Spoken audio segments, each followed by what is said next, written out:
রাজনীতিতে বিকল্প শক্তি হয়ে উঠছে এনসিপি, ন্যাশনাল সিটিজেন পার্টি, জাতীয় নাগরিক পার্টি। জামাতের টনক না নড়লে জামাতের স্থান তারা দখল করতে পারে। যেমন জামাত এখন বিরোধী দলে আছে, এনসিপি যেভাবে সামনের দিকে এগোচ্ছে তাতে এমন হাইপ তৈরি হতে পারে যে প্রধান বিরোধী দলের একটা হাইপ পাবে এনসিপি। বিএনপির অনেক বঞ্চিত নেতা এনসিপিতে আসছে, প্রায় 30 জনের একটা তালিকা আমরা পেয়েছি। ছাত্র দলের সাবেক কেন্দ্রীয় সাংগঠনিক সম্পাদক, বিএনপির এমপি মনোনয়ন প্রত্যাশী ছিল, এরকম হেভিওয়েট 313 মামলার আসামি ইসহাক থেকে শুরু করে আরো অনেকে। এবং এটা হচ্ছে শুধু ঢাকার কথা বলছে, ঢাকার বাইরে বিভিন্ন জেলায় বিএনপির বাজার মালিক কমিটির সভাপতি বা বিএনপির প্রভাবশালী ধনাঢ্য ব্যক্তি যারা বিএনপির অভ্যন্তরীণ গ্রুপিং এর কারণে মাহাদি আমিরের দোচনে যারা কোণঠাসা, তারা অনেকে এনসিপিতে জয়েন করার সিদ্ধান্ত নিয়েছে। এবং এনসিপি সত্যিকার অর্থেই বিকল্প শক্তি হয়ে উঠছে।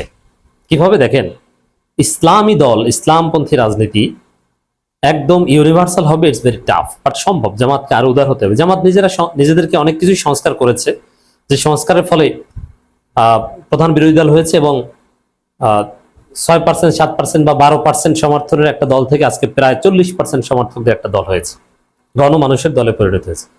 জামাত 12 ফেব্রুয়ারি নির্বাচনকে কেন্দ্র করে নিজেদের অনেক কিছু সংস্কার করেছে। যেসব প্রশ্ন ডিল করে এবি পার্টির লোকজন জামাত ছেড়ে দল গঠন করেছে, আরো অনেকে জামাত ছেড়ে গিয়েছিল, ওইসব প্রশ্ন অবশেষে জামাত সমাধান করেছে, মানে নিজেদেরকে সংস্কার করেছে, অনেক উদার বানিয়েছে। নারীদের নমিনেশন দেওয়া, হিন্দুদের নমিনেশন দেওয়া, অনেক কিছু করেছে। হ্যাঁ, আরো করতে হবে। এখন যেটা করতে হবে, যুব জামাত কায়েম করা, কথিত যুব বিভাগ না, আলাদাভাবে যুব সংগঠন। এই যুব বিভাগ কায়েম করার মতো যদি সিদ্ধান্ত তারা না নিতে পারে এবং তাদের টনক যদি না নড়ে, তাহলে জামাতের বা শিবির থেকে যারা পলিটিশিয়ান হয়ে উঠতে চায় তারা এনসিপিতে ঠিকানা খুঁজে পাবে। কারণ রাজনীতি করা হয় মূলত ক্ষমতা যাওয়ার জন্য। আর জামাত যদি রিজিড এবং রেজিমেন্টেড সংগঠন থাকে তাহলে কখনোই ক্ষমতায় যেতে পারবে না। রাজনীতিতে শক্তিশালী অবস্থান থাকবে, বাট ক্ষমতায় যেতে পারবে না। তো শিবির থেকে যারা ক্ষমতায় যেতে চায় তারা স্বাভাবিকভাবে এনসিপি করবে। আর শিবির ছেড়ে শিবির থেকে জামাতে না যে এনসিপি করলে এমপি হওয়া যায়, আমরা এটা দেখেছি।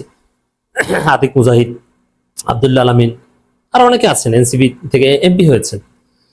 তো এই জায়গায় এমনকি আব্দুল হান্নান মাসুদ, তো এরা এমপি হয়েছেন।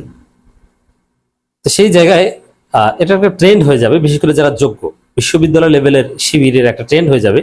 শিবির করে নিজেকে যোগ্য করেছি, নিজেকে সৎ বানিয়েছি, এখন এনসিপি করে এমপি হব, তারপরে শেষ জীবনে একদম হুজুর হয়ে যাব লাগলে।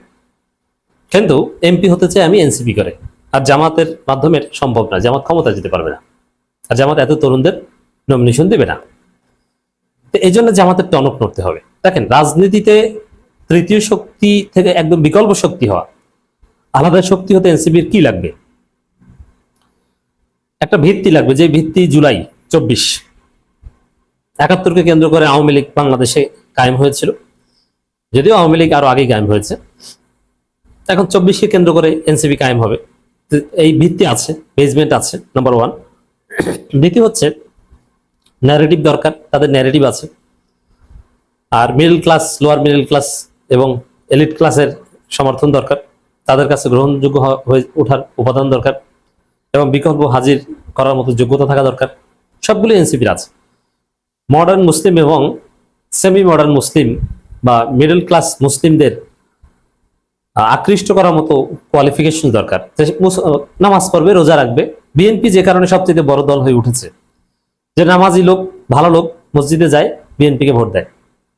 পর্দা করে, সন্তানকে মাদ্রাসায় পড়ায়, বিএনপিকে ভোট দেয়।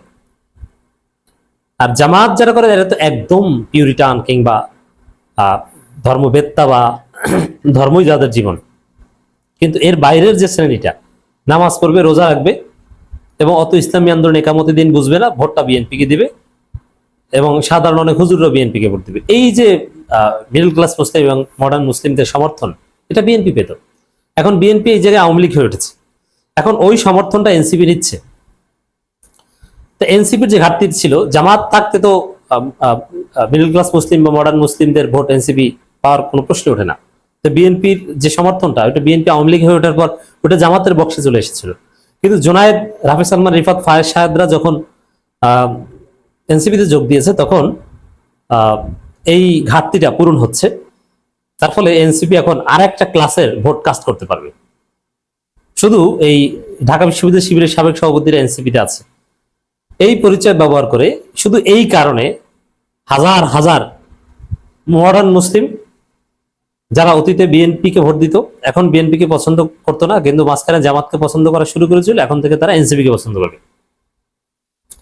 কিন্তু জামাত যদি যুব সংগঠন করে তাহলে এই রাফি সালমান, রিফাত কিংবা জুনায়েদরা তারা গিয়েছে, কিন্তু ভবিষ্যতে আর কোনো রাফি সালমান, রিফাত কিংবা জুনায়েদ বা ফায়াজ সাহেদরা এনসিপিতে যাবে না।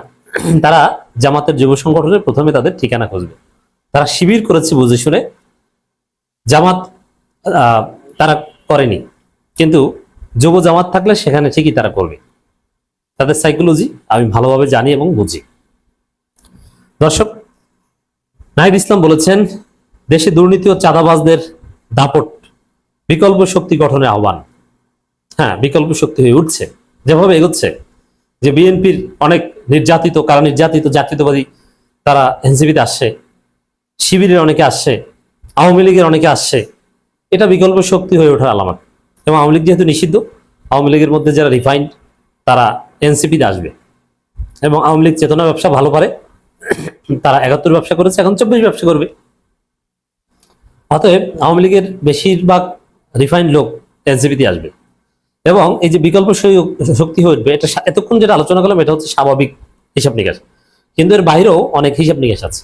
বাংলাদেশের রাজনীতিতে অনেক কিছুতেই আমরা পুতুল হিসাবে অ্যাক্ট করি। পর্দার অন্তরালে বিরাট বিরাট শক্তি আমাদের নিয়ে খেলে, গোয়েন্দা সংস্থাগুলো খেলে, ডিপ স্টেট, মার্কিন ডিপ স্টেট, মোসাদের ভয়াবহ কার্যক্রম বাংলাদেশে আপনারা জানেন না, কল্পনা করতে পারবেন না, এরা খেলে। সেক্ষেত্রে এই গোয়েন্দা সংস্থাগুলো বা ডিপ স্টেট কোনো দলকে মাঝে মাঝে উঠায়, কোনো দলকে মাঝে মাঝে চাপা দেয়।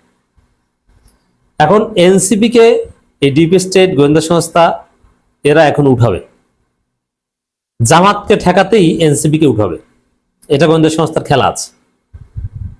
যার ফলে এই যে আওয়ামী লীগের লোকজন এবং বিএনপির অনেকে এনসিপিতে যোগ দেবে, এটা যে একদম স্বাভাবিক রাজনীতির সমীকরণ। তার বাইরেও এই ডিপ স্টেটের খেলা থেকেও আওয়ামী লীগের অনেকে এনসিপিতে যোগ দিয়ে এনসিপি শক্তিশালী করবে। এমনকি আওয়ামী লীগের সাথে মূল লড়াইটা বিএনপিকে হটিয়ে আওয়ামী লীগ ক্ষমতা নিতে চায়। এই জন্য সাময়িক সময়ের জন্য হলো বিএনপিকে হটাতে এনসিপিতেই আশ্রয় খুঁজবে আওয়ামী লীগের লোকজন। আর আওয়ামী লীগের লোকজন, বিএনপির বঞ্চিত লোকজন এবং শিবিরের লোকজন এভাবে এনসিপিতে আসতে থাকলে এনসিপি বিকল্প শক্তি হয়ে উঠবে, এমনকি জামাতকে ছাড়িয়ে যেতে পারে। এই জন্য জামাতকে কার্যকর উদ্যোগ নিতে হবে, জামাতের টনক নড়তে হবে। যদি জামাত যথাযথভাবে আরেকটু উদার না হতে পারে, যুব জামাত গঠন করতে না পারে, আরো নানান সংস্কার এই মুহূর্তে করতে না পারে, আমি আজকে বলছি, আপনি লিখে রাখেন, জামাতকে ছাড়িয়ে জামাতের চাইতে বড় দল হয়ে উঠবে এনসিপি। হ্যাঁ, একদিন না একদিন হবে, কিন্তু এই মুহূর্তে হওয়াটা কাম্য নয়। আমাদের প্রত্যাশিত হিসাব এটা যে একদিন বিএনপির গণঅভ্যুত্থানে পতন হয়, বিএনপি থাকবে না, তারপর জামাত ক্ষমতা আসবে, এনসিপি প্রধান বিরোধী দল হবে, তারপর একদিন আবার জামাতকে পরাজিত করে এনসিপি ক্ষমতা আসবে, তারপর আবার এনসিপি কে পরাজিত করে জামাত ক্ষমতা আসবে। এটা ঠিক আছে, কিন্তু বিএনপি ক্ষমতায় থাকতেই জামাতের চাইতে এনসিপি ছাড়িয়ে যাবে, গোয়েন্দা সংস্থা এটা চায়, ডিপ স্টেট এভাবে খেলছে। কিন্তু জামাতকে এই বিষয়ে সতর্ক থাকতে হবে, কার্যকর পদক্ষেপ নিতে হবে।